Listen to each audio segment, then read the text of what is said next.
Minus theta, তাহলে হলো 90 ভাগ থিটা 45 ডিগ্রি। কি মাইনাস কি করলে কত হবে? 45 plus theta minus 45 plus theta, তাহলে কত হবে? 3 থিটা 2। আচ্ছা, ধরে নিলে যখন ধরে নিবা তখন যোগ করা বিয়োগ করতে পারবে, আমাদের কাছে কোন ফর্মুলা লাগে? এটা কিন্তু অপশনাল, বাধ্যতামূলক না। আচ্ছা, সাইন কত দেখে নাও,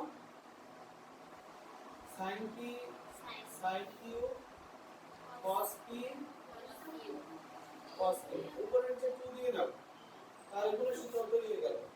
এখন গুণ সূত্র অ্যাপ্লাই করো, এটা কোন সূত্র?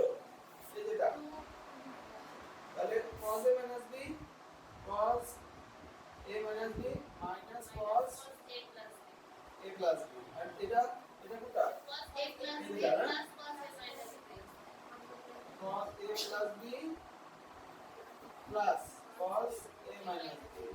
এখন মান বসাই দাও, যোগ করব বলে এগুলো মান বের করো।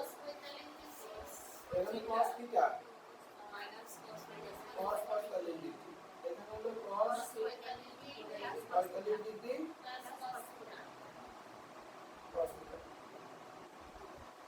cos থিটা মাইনাস 45 সমান কত? 1/2 1/2 প্লাস cos থিটা, উপর নিচে রুট দ্বারা গুণ করে দাও, এটা দশক হবে, এটা দ্বারা গুণ, root cos theta minus 1 plus cos theta, মিলে গেছে না?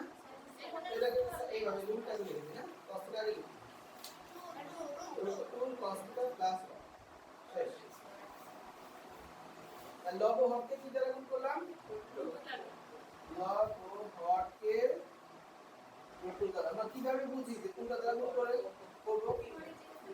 হর আর লবের লসাগু দেখলাম, লসাগু যেটা বড় হবে সেটা দ্বারা গুণ করলাম। তাহলে